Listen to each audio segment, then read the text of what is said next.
Assalamualaikum. Waalaikumsalam. Jamal pegel marah mas.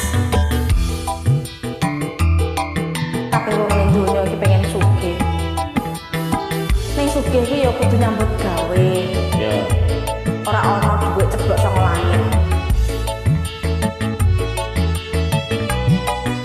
Kayak ngono mas.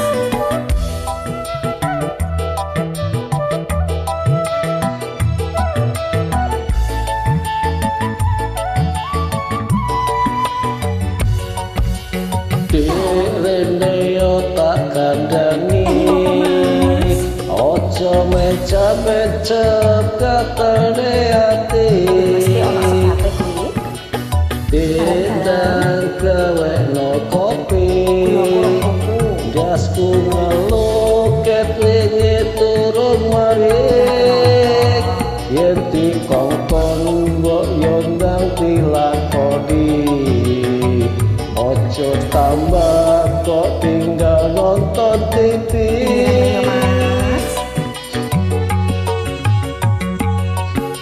Mas mbok yo kowe ngerti. Ngerti apa? Aduh tesing endi digawe tuku kopi. Ngerti apa entek?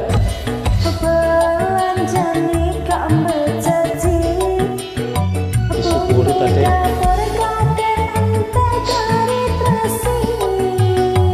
Aku izin pendino ditagi.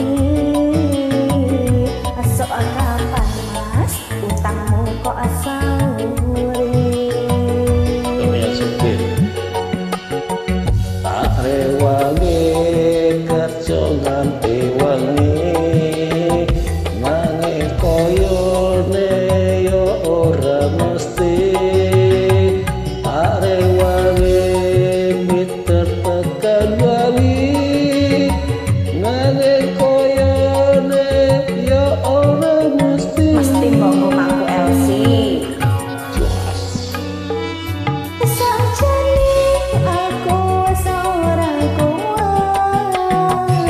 Sajane aku wis pegel marah.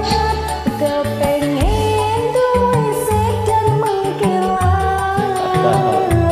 Duit sak miliar lan omah tingkat. Yo. Sajane aku yo ora kuat, sajane aku yo pegemaran,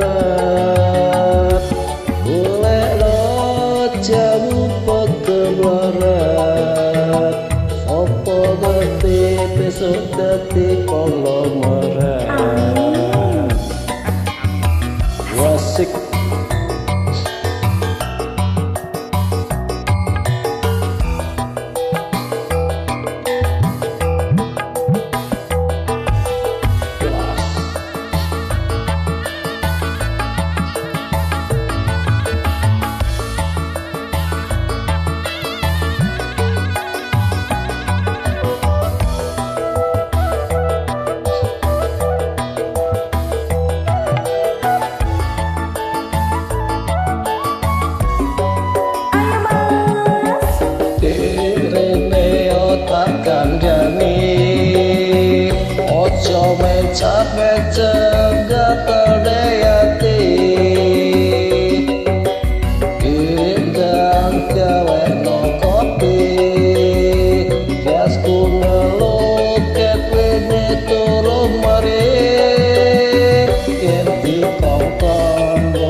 sajane aku yo pegemaran golekno jamu pegemaran sapa ngerti besok dadi konglomerat sapa ngerti besok dadi konglomerat